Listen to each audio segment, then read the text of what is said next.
Bueno, estamos de vuelta en Arriba de Santa Fe. Te decíamos que la variante Delta es una preocupación, no solamente en el país, en Córdoba específicamente, por estos 800 aislados a partir de un caso que volvió de Perú y no cumplió el aislamiento. Exacto. Y el tema es circulación comunitaria y cómo respondemos nosotros y cómo responde el virus. Bueno, vamos a preguntarle a Elena Ovieta, que es infectóloga, porque queremos conocer más, o lo que se conoce hasta el momento, de esta variante Delta. Elena, ¿cómo está? Buenos días, bienvenida Arriba a Santa Fe. Hola, buen día, ¿cómo están ustedes? Gracias por llamar. Bien, nosotros queriendo saber, ¿no?, por qué es más contagiosa o más virulenta la variante Delta. No está todavía demostrado exactamente que sea más virulenta.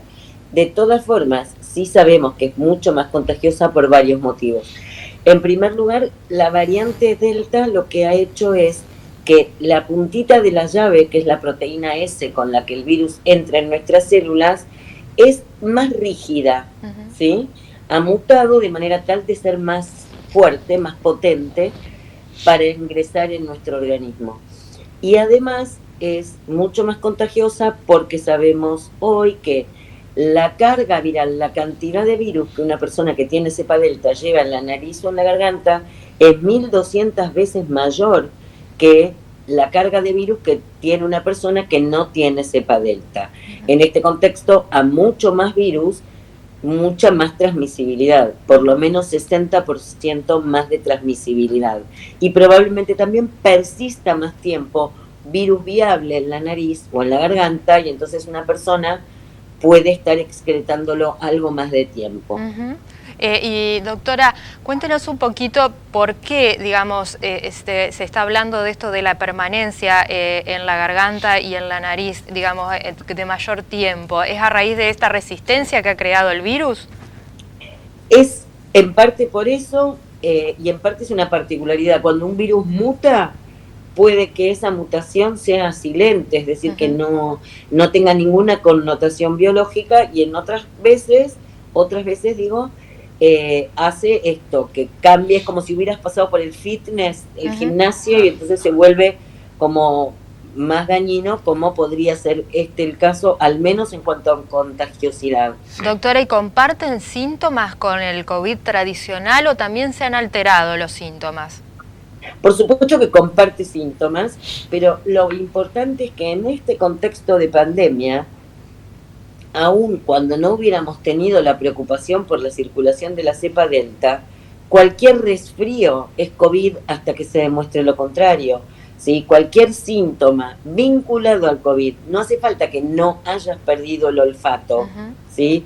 Si tuviste un cuadro de fiebre un día, porque sos joven y te la bancás bien, tuviste un poco más cansado de lo habitual, en el contexto de esa fiebre, o de un resfrío, o de tos seca, o de dolor de garganta, o diarrea, por supuesto la pérdida del olfato y del gusto son lo que nosotros decimos patognomónicos, son marcas registradas para COVID, pero aunque no hayas perdido el olfato y el gusto, todos los otros síntomas que acabo de mencionar tienen que obligarte a consultar para hacerte un hisopado, pero no solamente para hacerte el hisopado y que vos te quedes tranquilo, sino para que mientras esperás el resultado del hisopado, o por si fueras positivo, te tenés que quedar aislado. Elena, y tenés que avisarle a tus contactos.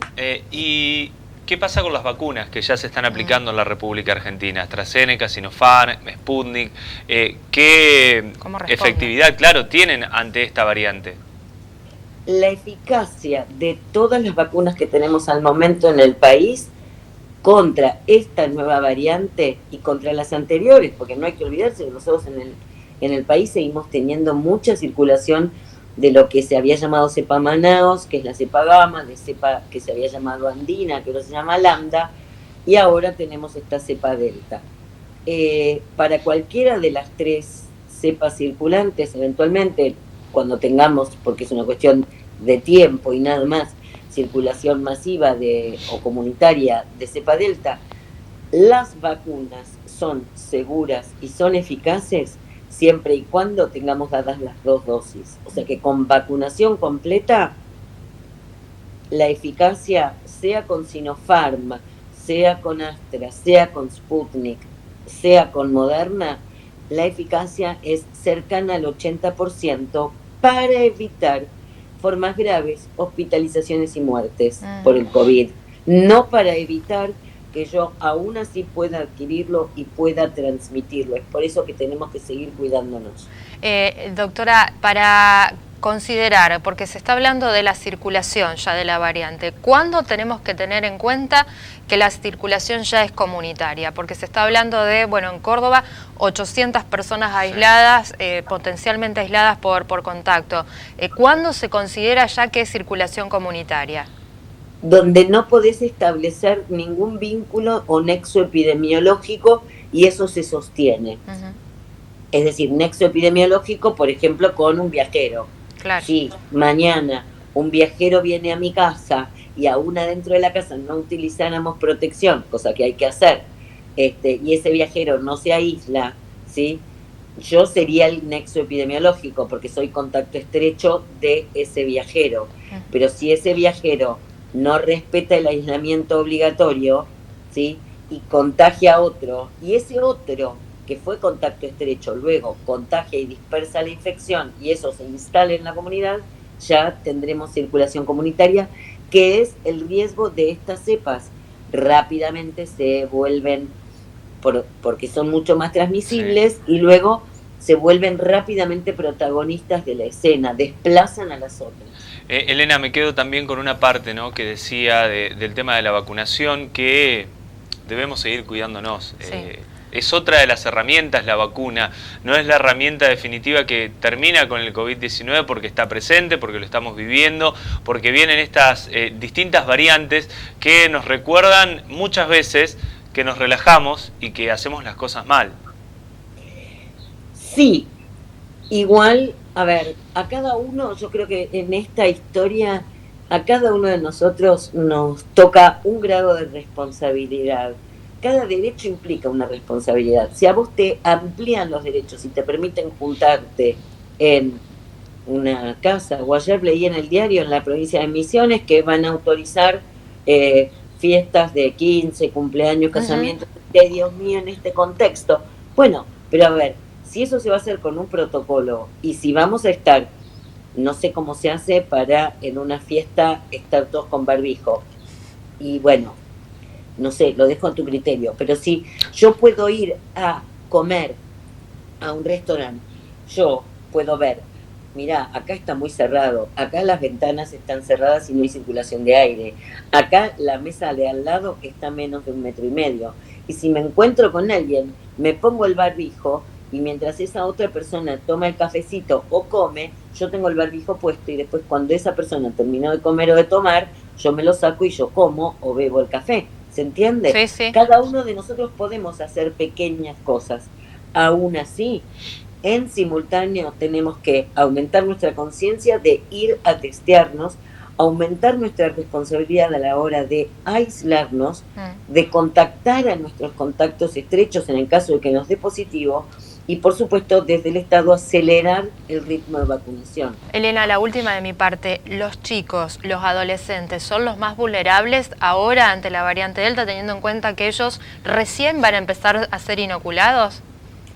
Mira, los adolescentes sanos, sin comorbilidades o sin factores de riesgo para que les vaya peor con el COVID, por un lado, sabemos que la inmensa mayoría va a tener formas leves, ¿sí? No van a tener formas graves y probablemente no sean tan contagiantes como los adultos, ¿sí?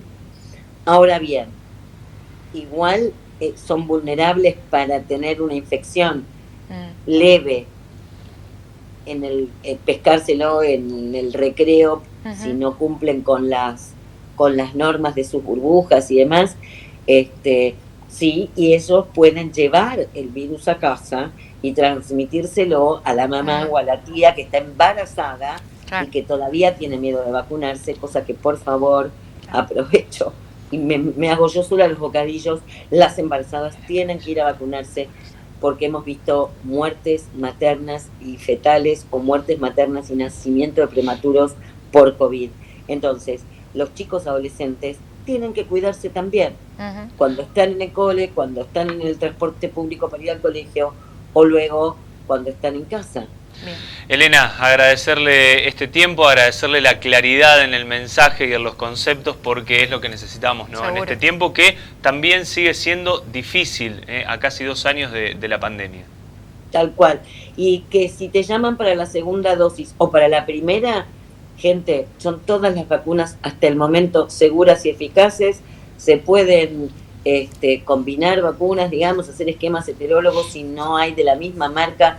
Todos los esquemas son eficaces, así que a vacunarse lo antes que podamos. Gracias de nuevo, Elena. Muy buena mañana. Chau. Hasta luego. Buena semana. Chau, chau.